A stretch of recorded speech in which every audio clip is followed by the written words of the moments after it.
उत्तर प्रदेश की पूर्व मुख्यमंत्री और बहुजन समाज पार्टी की प्रमुख मायावती को सुप्रीम कोर्ट से एक बड़ी राहत मिल चुकी है। वो कैसे, तो मैं आपको बता दूं कि जब मायावती पहले मुख्यमंत्री हुआ करती थी तो उनके कार्यकाल में सरकारी धन से हाथी और अपनी खुद की मूर्तियां बनवाने के मामले में दाखिल जनहित याचिका पर कोर्ट ने सुनवाई बंद कर दी है। यह मामला 15 साल पुराना है और कोर्ट ने इसे अब पुराना मानते हुए आगे की सुनवाई से इनकार कर दिया है। अब ये जान लेते हैं कि पूरा मामला क्या है। आपको बता दूं कि साल 2007 से 2012 के दौरान जब मायावती यूपी की मुख्यमंत्री थी, उन्होंने लखनऊ और नोएडा में बड़े पैमाने पर पार्कों का निर्माण करवाया। इन पार्कों में बाबा साहब भीमराव अंबेडकर, काशीराम, उनके पार्टी के चुनाव चिन्ह हाथी और खुद मायावती की मूर्तियां स्थापित की गई थी। इन मूर्तियों को पत्थर और कांसे से बनवाया गया था। उस समय यह मुद्दा बेहद ही विवादास्पद बन गया था।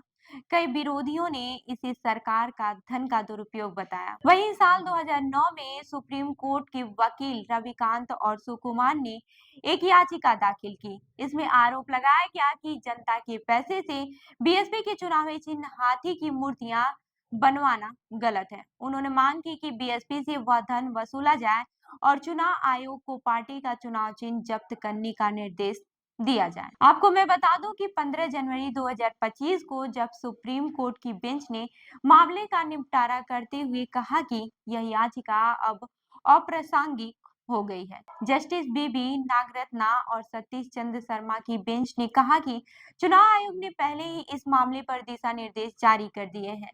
बेंच ने स्पष्ट किया है कि मूर्तियों की स्थापना पर रोक लगाना संभव नहीं है, क्योंकि वे पहले ही स्थापित की जा चुकी हैं। आपको बता दूं कि मायावती ने इन आरोपों को हमेशा से विरोध किया है। उन्होंने कहा था कि ये मूर्तियां सिर्फ वास्तुशिल्प डिजाइन का हिस्सा थी और उनका बीएसपी के चुनाव चिन्ह से कोई लेना देना नहीं है। उन्होंने दावा किया कि इस काम के लिए बजट आवंटित किया गया था और इसे राज्य के सांस्कृतिक विकास के हिस्से के रूप में देखा जाना चाहिए। दरअसल मायावती ने अपने कार्यकाल में लखनऊ और नोएडा में दो बड़े पार्क बनवाए। इन पार्कों को दलित समुदाय के प्रतीक और सम्मान के तौर पर प्रस्तुत किया गया। लखनऊ में बने डॉक्टर भीमराव अंबेडकर स्मारक और काशीराम स्मारक पार्क में लाखों रुपए खर्च किए गए। नोएडा के पार्क में भी भारी मात्रा में सरकारी धन लगाया गया। वहीं याचिका में यह दावा किया गया था कि केवल हाथी की 60 मूर्तियों पर ही 52.20 करोड़ रुपए खर्च किए गए हैं। इस खर्च को सरकारी धन की बर्बादी कहा गया। मायावती के इस कदम की उस समय जमकर आलोचना हुई थी। विपक्षी पार्टियों ने इसे जनता के पैसे का दुरुपयोग करार दिया था। मायावती के विरोधियों ने इसे व्यक्तिगत प्रचार और राजनीतिक हित साधने का भी प्रयास बताया। वहीं भाजपा और कांग्रेस ने इसे लेकर मायावती पर तीखे हमले भी किए। हालांकि मायावती ने इन आलोचनाओं का जवाब देते हुए कहा कि ये मूर्तियां दलित समुदाय के गौरव और उनके अधिकारों के प्रतीक हैं। वहीं सुप्रीम कोर्ट के इस फैसले ने मायावती को बड़ी राहत दी है। अब यह मामला खत्म हो चुका है और इससे उनकी छवि को भी फायदा पहुंच सकता है। राजनीतिक जानकारों का मानना है कि यह फैसला उनके लिए आगामी चुनाव में सकारात्मक साबित हो सकता है। बहरहाल मायावती की मूर्तियां और पार्क बनाने की पहल ने समाज में दलित पहचान और सम्मान को लेकर एक नई बहस छेड़ दी है।